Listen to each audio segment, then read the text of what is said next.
Okay, today I will start the sequential program model. So this is the four type of modeling that we use in case of embedded system firmware modeling. So here in the sequential program model, the functions or processing requirements are executed in sequence, means one after the other. It is same as conventional procedural programming. Here the program instructions are iterated and executed conditionally, and the data gets transformed through the series of operations. And one best method is finite state machines are examples, and flowcharts are example for implementing this sequential program modeling. So in this sequential program modeling, if we consider an example of seat belt warning system in cars. So here in seat belt warning systems in cars, a C program can be written or a C function can be written in order to implement that your seat belt warning system. So first we define the constant on as 1, off as 0, s is equal to 1 and no is equal to 0. A function seat belt warn function is written. So what happens in car is, whenever the car is started, whenever your ignition key is turned on, okay, after that your system will wait for 10 seconds to whether it will see whether driver wears the seat belt or not. If he didn't wear the seat belt, what does it do is it will turn on the alarm, and the alarm will ring for 5 seconds. So within the 5 seconds, if suppose the seat belt is fastened or weird, or the ignition key is turned off, then the alarm will be turned off. So this condition can be implemented using your C program like this, like void seat belt warn. Inside that wait 10-second function is written. What does it will do is it will simply waits for 10 seconds. Next, check whether ignition key is on. So still it will check after 10 seconds, it will see whether ignition key is on. If ignition key is on, if this condition is true, it enters the if part of this if statement, if else statement. It will check for the seat belt is off. If seat belt is off, what does it do is it will start the timer. It will set the timer for 5 seconds and start the alarm. When the alarm should be turned off, so alarm is turned off whenever the three conditions. One is within that 5 seconds, if driver or the passenger wears the seat belt, or the ignition key is turned off, or timer expires. So that is written in this while loop. While, okay, the check seat belt is equal to off, means if seat belt is still off, you have to wait till the timer is over, or you have to still you have to turn on your alarm until uh, the driver wears the seat belt or ignition key. So next condition is check ignition key on. Car should be on, and the driver is not at wear the seat belt, and timer whether timer expire is no, the timer is not expired. 5-second timer is not expired. If all these conditions are true, your program will remain in this while loop, infinite while loop. So this will come out of the while loop and stop the alarm when one of these three conditions becomes false. So what is the first condition is seat belt is equal to off, means in that 5 seconds if the driver wears the seat belt, then this condition becomes false. Check ignition key on. See if the car is turned off in that 5 seconds, then this condition becomes false. And timer expire is equal to no. This will become false when it completes 5 seconds. Then it comes out of this while loop and it stops the alarm. So that means here in this, the each of these conditions are going to be executed sequentially. That's why it is called as sequential programming. So same C program can be written, a flowchart for this C program can be written like this. So this diagram shows the how your that is flowchart can be written for that that is seat belt warning system. First ignition key on means you when you turn on your car, wait for 10 second. Your embedded system will wait for 10 second whether your driver, your passenger wears the seat belt or the ignition key is turned off. In that 10 second only ignition key may be turned off. So okay, therefore um, here what happens is that is wait for 10 seconds. So that means it will wait for the 10 second, okay, until okay, it will be, again once the ignition key is turned on is checked, next it will wait for 10 seconds, then again it checks the ignition key is on. If ignition key is that is not on, so what does it do is it will go for that is so it will go to the end. Means if you turn off your car within that 10 second, it will stop, it will not turn on the alarm itself. This is the path. Okay, next is seat belt on. So next condition is it checks whether seat belt is on. So if yes, if in 10 second if you wear the seat belt, then also your embedded system will not turn on the alarm. It will go and end the this seat belt warn alarm system will not turn on the alarm. So if you if a passenger doesn't wear the seat belt within the 10 second, so then what does it do? It will set the timer for 5 seconds. Then again it will check ignition key is on. If yes, it will not turn on the alarm. Otherwise, sorry, it will start the alarm. It will set the timer and start the alarm. Then it will check in between. It will check ignition key is on. If it is on, then it will turn off. If it is not that is weird, so again seat belt is on, ignition is on, seat belt is on, timer expired. If timer expired is yes, it will stop the alarm. Otherwise it will go back and check continuously. In this loop it will check the whether ignition means car is on and seat belt is on. So if both the conditions are means here if car is on, seat belt is not wear, then you have to that is your alarm will be on till completion of 5 seconds. That is here it is set for 5 seconds. Like this it is called as a sequential programming. One after the other the conditions are checked and the functions are executed. This is called that is sequential programming. So this sequential programming has a various advantages and disadvantages.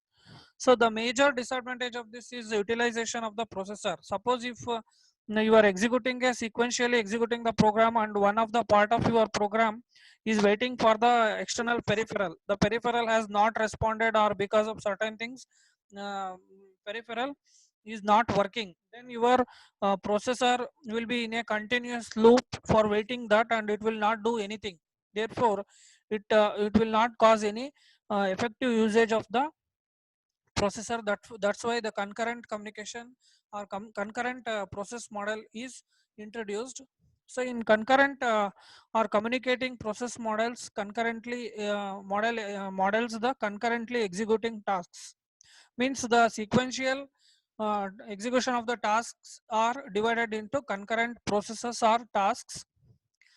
um, in sequential execution leads to single sequential execution of the task and thereby leads to poor processor utilization when the task involves in IO waiting or sleep mode or for specified duration.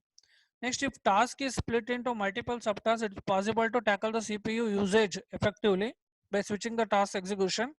Next, this concurrent process model requires the task scheduling, task synchronization, and communication between the tasks. That is overhead in this concurrent models are is that is task scheduling, task synchronization, and communication. So here, if we consider a same example of seatbelt warning system, we can divide this seatbelt warning system into 5 tasks. Timer task for waiting 10 seconds, task for checking the ignition key status, task for checking the seat belt status task for stopping the alarm timer task for waiting 5 seconds. So these and certain events are also created. Wait timer expire means the tasks in a concurrent process model communicate using the signals or events. Using events and signals, they are going to communicate. So here wait timer expire, ignition on, ignition off, seat belt on, seat belt off for the certain events. These events means these are parameters. They are going to be checked. They are going to be set or reset by the these tasks, and that is used by the other task for its execution. So let us see a concurrent model for that is seatbelt warning system. So here there are 5 tasks. Wait timer task will, what does it do? It waits for 10 seconds. So this is the task which is first executed immediately after you turn on your car, okay, or whenever ignition is on. So what does it do? It set the event wait timer expire means after execution of after completion of 10 seconds it had to inform other task, okay, that 10 seconds waiting is over. So therefore that signal is sent to where? That signal is sent to alarm control task. So what does this alarm control task do is it is waiting for wait for signaling of the wait timer expire means immediately when you turn on your car, okay, 10 seconds it will wait. That 10 seconds over signal is sent to alarm control task. Alarm control task is waiting for this signal. Once this signal comes, what it has to take? It has to turn on your alarm based on certain condition. So what is the condition? So here the condition is if the ignition is on, seat belt is off, then set alarm. So sorry, start alarm. So alarm will be started. Set event alarm start. So alarm start task is function is called under the event of set event alarm is alarm start is sent to the alarm timer task. So what does this alarm timer task is? It wait for an event alarm start, okay, and sleep for 5 seconds. Then it will set the alarm timer expire means after 10 seconds if the seat belt is not weared, then what your embedded system has to do is it will call the another task, that is alarm timer task. It will set the timer for 5 seconds and it starts the timer. Alarm will be started, okay. After the timer is expired, it will send a another that is signal an event back to the your main task, that is set event alarm timer expire. So then alarm timer expire. So here your main that is function is waiting for the wait for signaling of alarm timer expire or ignition off or seat belt on, okay. That means it is either if this timer expires or in that 5-second duration your car is turned off, okay, or your seat belt is weird, then you have to stop the alarm. So next is ignition key status. Initially ignition key status is provided by the ignition key status monitor task. While one ignition key is on, if ignition key is on, ignition key is a variable, okay.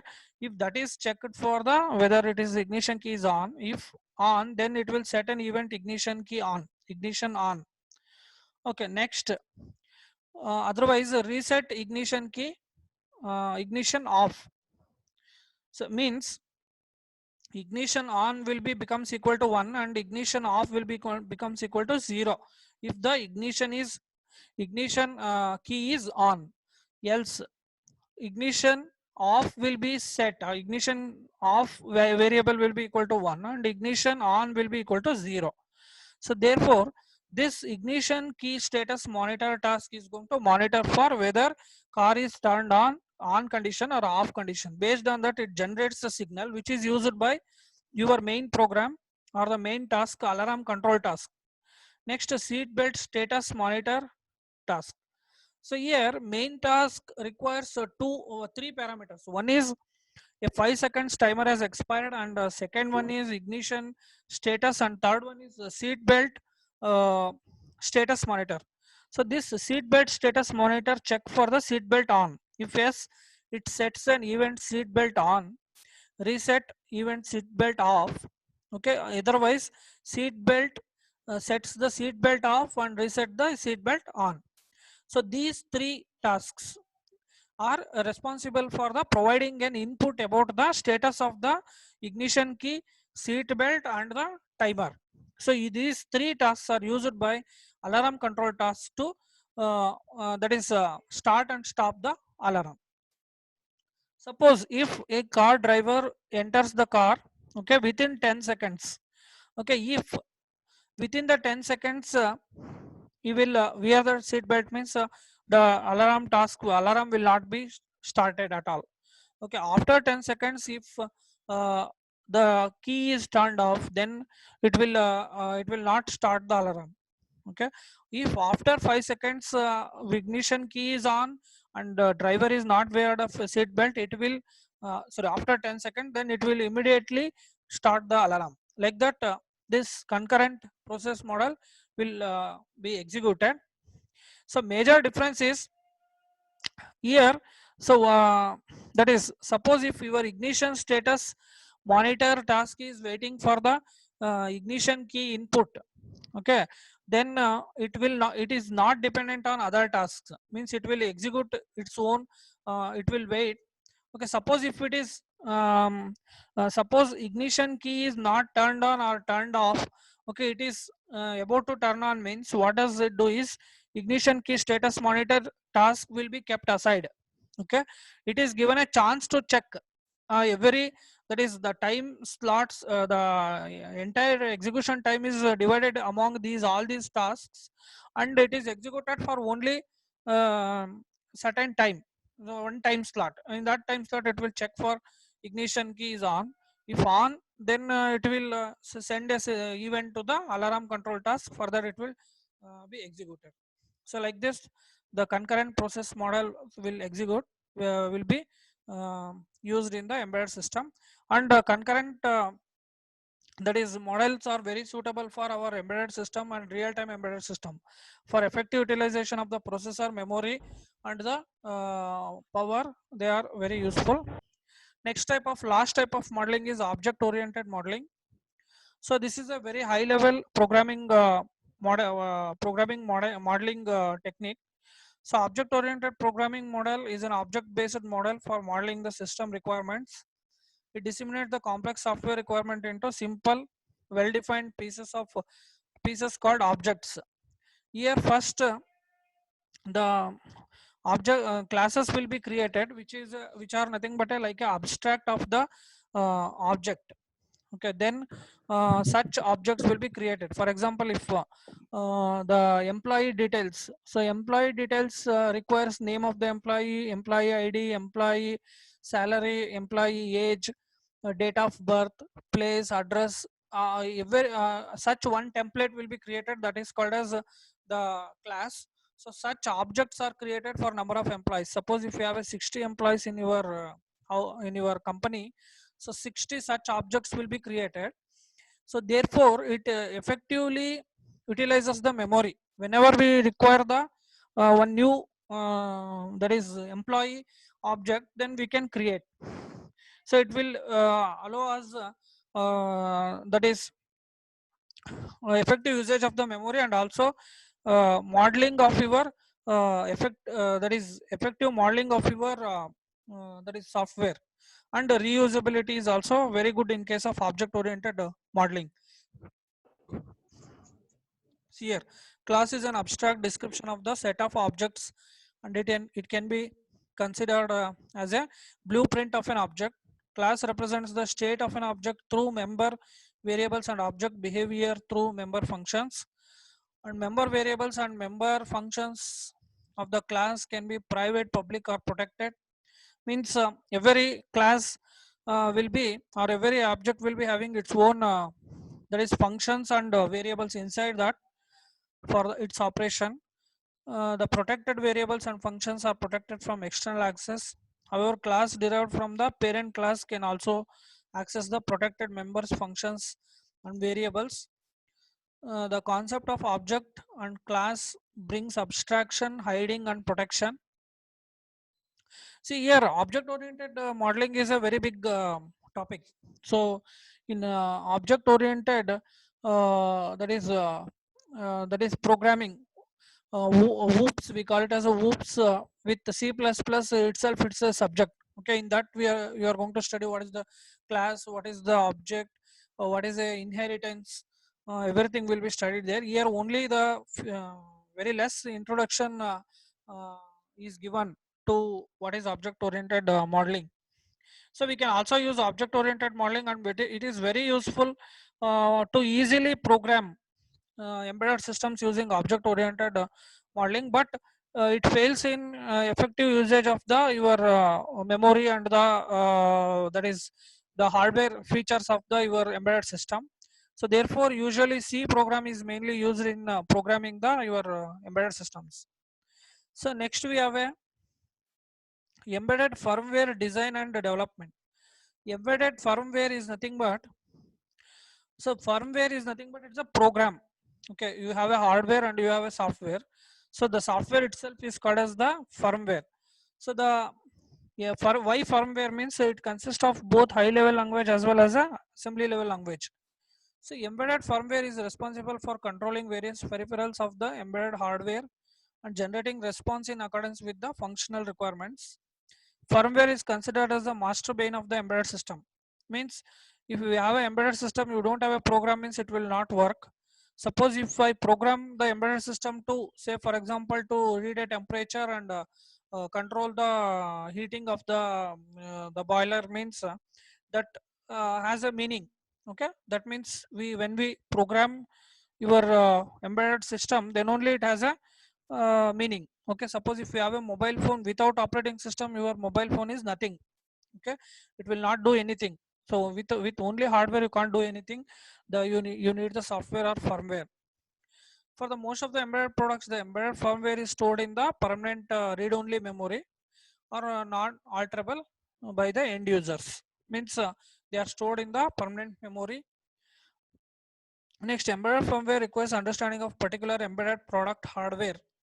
See, whenever we write the program that is for embedded system or any hardware, we require the knowledge of the hardware, means which is the processor, what are the IO ports, what are the features available in that device.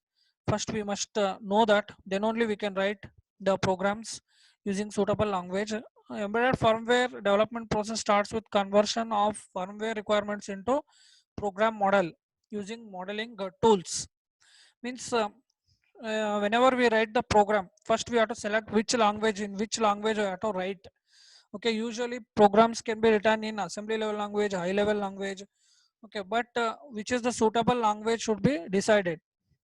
Once a program model is created, the next step is implementation of the tasks and actions.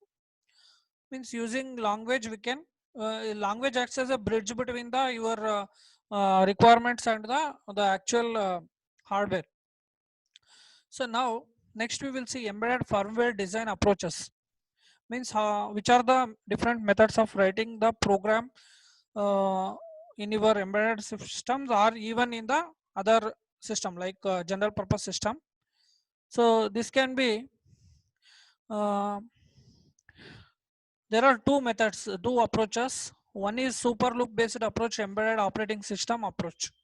Means we can simply write a program and store, or we can have a operating system. Like for example, major difference, one example I will give. Suppose if we have a your calculator or the experiments we do in lab is a super loop based approach, so in which we don't have a operating system. If we consider your mobile contains the operating system, so operating system will take care of everything. Okay, and we have to only request a service from the operating system. Whereas in super loop based approach, the service will be fixed. Okay, it can do only one thing. So first we will see what is this we will study these two methods of approaches of embedded firmware design. So first one, super loop based approach. In super loop based firmware development approach is adopted for applications that are not time critical and where response time is not so important. Means this is used for small embedded applications where there is no time critical requirements. And it is very similar to conventional procedural programming where the code is executed task by task.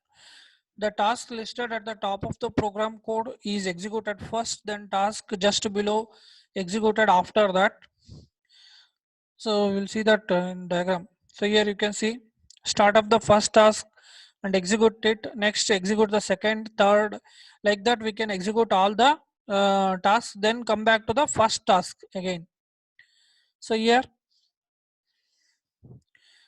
here you can see a C program is given void main configurations initialization, then while one, task two, task n. All the tasks are executed, and usually this are executed in a infinite loops.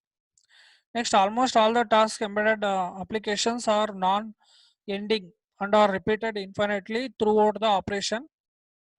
And the repetition is achieved by using infinite loop. Means whatever the programs which we write in lab will use a infinite while loop or for loop. Okay, why that is done is usually we were in case of this super loop based approach, we don't have a operating system. Okay, and the your processor program don't have a that is where exactly it has to stop. Okay, therefore it is repeatedly executed. And next, the only way to come out of the loop is either hardware reset or interrupt assertion. Hardware reset brings the program execution back to the main loop, and an interrupt request suspends the task execution temporarily and performs corresponding interrupt routine.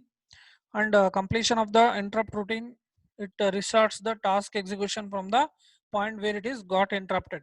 Means your interrupts are also supported in super loop based approach. So next we have advantages and disadvantages of super loop based approach. So here it does not require, advantages are it does not require the um, it does not require an operating system. There is no need scheduling which task is to be executed and assigning the priority to the each task. Next, priorities are fixed and the order in which the tasks are executed are also fixed. Next, the code performing these tasks will be residing in the code memory without an operating system image. Means advantages, uh, it does not require operating system, it does not require the scheduling. Okay, and priorities are fixed in case of super loop based approach. And applications of super loop based approach are this is used in low cost embedded products where the response time is not critical. And here some examples, like for example reading writing the data to and from the card using a card reader, sequence of operations like checking the presence of card, authenticating operation, reading and writing. uh, so here these are the applications. Main major disadvantages in case of super loop based approaches, it does not provide you the real timeness. Means uh, means your it will not allow you to change the priority. Suppose if your processor is waiting for an external IO device, then it has to the entire program itself will get stuck until it particular problem is resolved. Okay, that is the problem of this super loop based approach. So drawbacks, any failure in any part in a single task will affect the total system. And here watchdog timers can be used to overcome this problem. Means every the program is set with certain time of execution. If that time is within that time, if your program is not completed, then watchdog timers will generate the that is an interrupt to stop that program forcibly.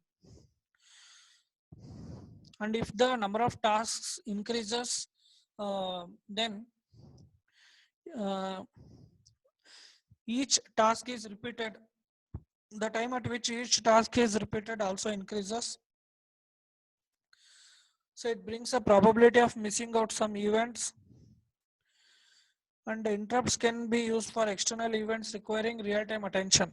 Means we have to use the external interrupts to achieve the that is real timeness in case of super loop